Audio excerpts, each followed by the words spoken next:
Hey guys, Laura Williams here from Girls Gone Sporty, and I am back with a review of the Blendtec Designer Series blender.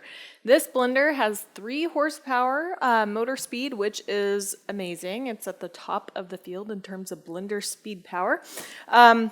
It's got some really cool features, so I'm going to start by kind of introducing you to the actual container. So this is the Blendtec container. It's the Wild Side Plus container because unlike other blender containers, it doesn't have 4 sides, it has 5. It has this nice little wild sides here. And then in addition to that, on the inside, the plus part of it, it just signifies that there are 2 additional ridges on the inside. Now what that does is when you're blending, instead of things kind of getting pushed out to the corners and then getting stuck there essentially and not getting pulled into the vortex of the actual blender blade, it creates more surfaces for the foods to kind of bounce off of, which means you end up with a faster blend and you end up with a smoother blend overall, kind of depending on what you're going for. Now, this looks like a giant mess, right? So what I did prior to showing things off is I cut up some sweet potatoes. If anyone is familiar with sweet potatoes, you know exactly how tough they are to blend or to cut even. And so I just ran this through to show that really quickly and easily I was able to create kind of a mash that I then turned into sweet potato hash browns. So instead of taking 45 minutes to make sweet potato fries or 30 minutes to make, cut up sweet potato hash browns on the stove, it took me about 15 minutes from start to finish to blend up the sweet potatoes, cook them up on the stove, have hash browns ready to go. It also didn't smoke out my family like I normally do because I use lots of spicy spices, and if I cook on top of the stove, people come downstairs, they're coughing, they're hacking, they're leaving the house because it gets so crazy in here. Anyway, but that's not what I'm showing you today. I'm going to show you a couple more features before getting going with a nut butter. In addition to the fact that the container has 5 sides, it also has a wide, thick blade that isn't sharp, which is really nice when it comes to cleaning. You don't have to worry about cutting your fingers on a blade.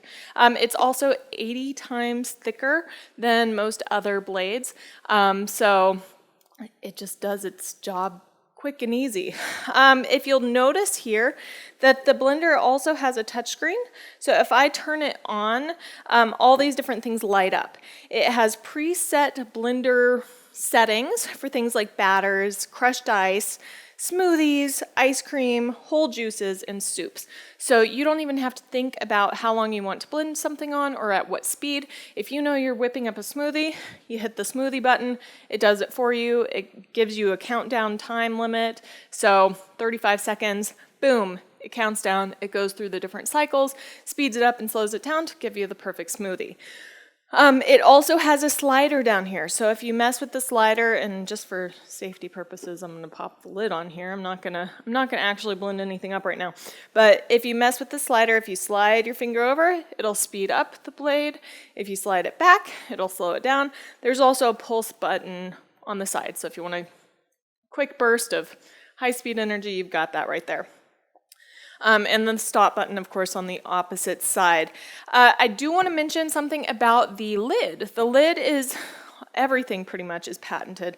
The lid is a vented lid, and it has this piece right here that pops off really easily. So if you're blending something, you want to add something else, drop it in while you're blending, pop that right back on. It's really quick and easy.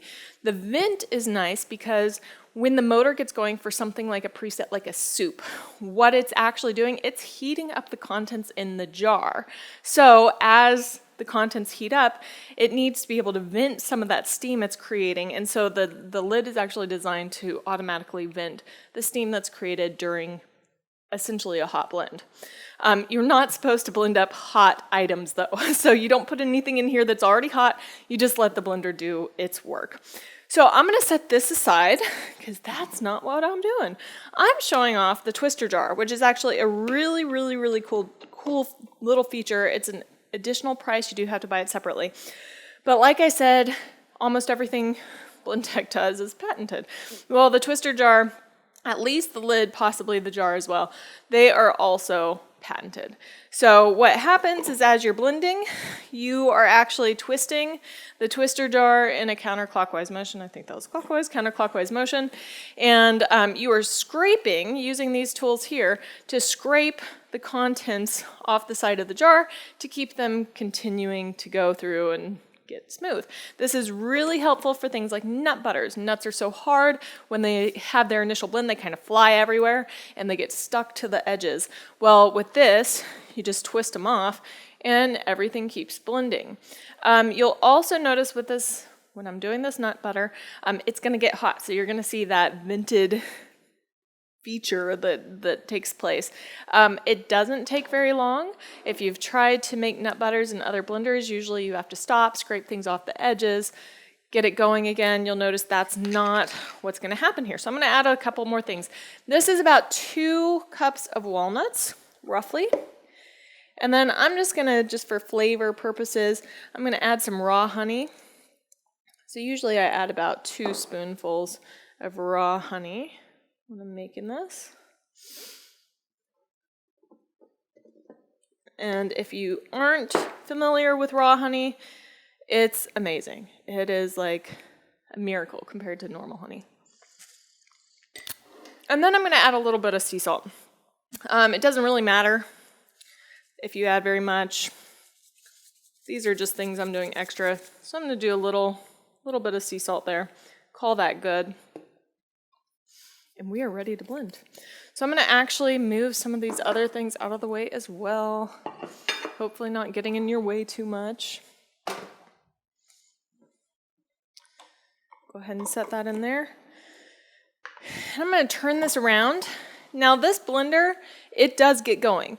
And sometimes the blender will like move around on the tabletop. You're not really supposed to hold it down. But I am going to have to hold the lid down because I have to do the actual spinning myself. So just kind of watch and see. I'm going to go ahead. Last time I did this on the soup blender. I'm going to go ahead and do it on the soup blender again. Like I said, it's an automatic setting. It just gets it really nice and smooth.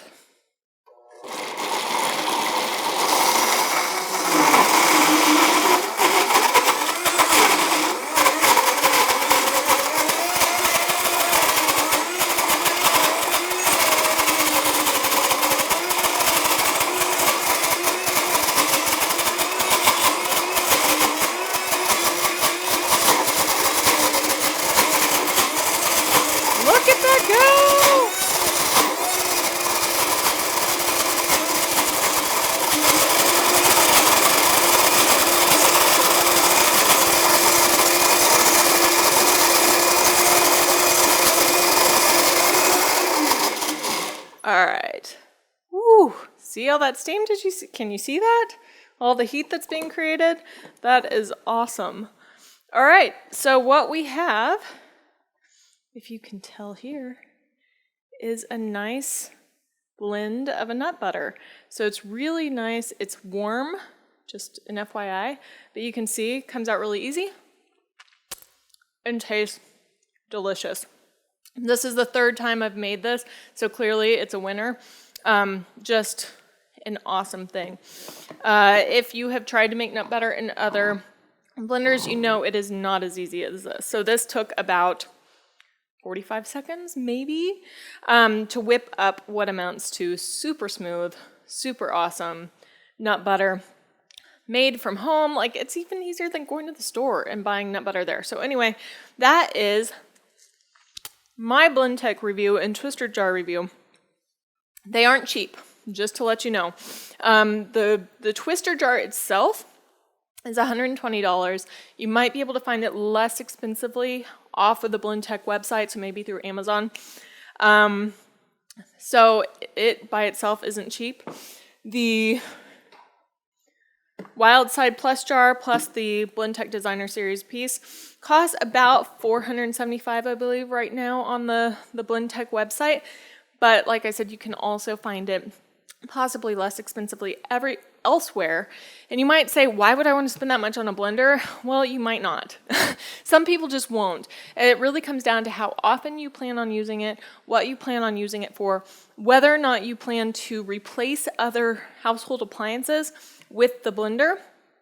For instance, you could theoretically replace a meat grinder, a coffee grinder, a food processor, a juicer. There are all sorts of things that this can do that other appliances also do. So it really kind of depends on your lifestyle, your choices. I will say this is also really, really, really easy to clean, which has been nice. And it's one of the reasons why I kind of don't always use my blenders as much as I would like to, is because it's kind of a pain to clean. But this has been super easy. All you do is you add a cup of water to the jar. You add a little bit of dishwasher soap to the jar as well, and then you pulse it for 5 seconds. Then you rinse it out. That is it. So it's been really handy. Overall, I give this 2 thumbs up in terms of its function. In terms of its price, that you're going to have to decide on your own.